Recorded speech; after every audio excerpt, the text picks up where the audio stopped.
Hi friends, అందరికీ నమస్కారం. Welcome to ఘన ఎంప్లాయ్ పెన్షన్ న్యూస్కి స్వాగతం. ఫ్రెండ్స్, ఇప్పుడే అందిన వార్త. ఈపీఎఫ్ఓ పెన్షనర్లకు ముఖ్య ప్రకటన.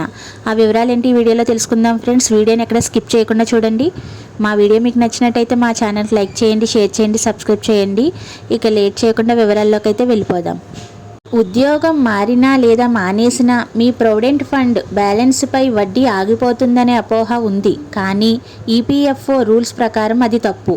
మీ PF account universal account number యూఏఎన్తో లింక్ అయితే కొత్త కాంట్రిబ్యూషన్ లేకున్నా వడ్డీ క్రెడిట్ అవుతూనే ఉంటుంది. ఉద్యోగం మానిన తర్వాత కూడా బ్యాలెన్స్పై సంవత్సరానికి వడ్డీ జమ అవుతుంది. ఇది మొత్తం అమౌంట్ ఉపసంహరించే వరకు లేదా 58 ఏళ్ళు నిండే వరకు కొనసాగుతుంది.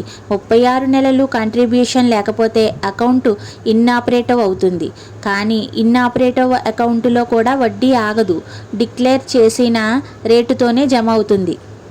2024-25 ఆర్థిక సంవత్సరానికి వడ్డీ రేటు 8.25% ఉంది. ఇది ఇతరలో రిస్క్ ఇన్వెస్ట్మెంట్ల కంటే ఆకర్షణీయం. ఉద్యోగ మార్పు, నిరుద్యోగ కాలం లేదా సబ్సిటికల్లో కూడా మీ పీఎఫ్ సేవింగ్స్ పెరుగుతూనే ఉంటాయి. యూఏఎన్ లింక్ చేసుకుంటే ఆటో ట్రాన్స్ఫర్ సౌలభ్యం ఉంటుంది. అనవసరంగా ఉపసంహరించుకోకుండా ఉంటే కాంపౌండింగ్ బెనిఫిట్ పూర్తిగా తగ్గుతుంది. పీఎఫ్ ఉపసంహరణ కావాలంటే యూఏఎన్ పోర్టల్లో ఆన్లైన్లోని సులభంగా చేసుకోవచ్చు. కేవైసీ అప్డేట్ చేసుకోండి. మీ రిటైర్మెంట్ కార్పస్ను బలోపేతం చేయడానికి ఈ రూల్స్ సహాయపడతాయి.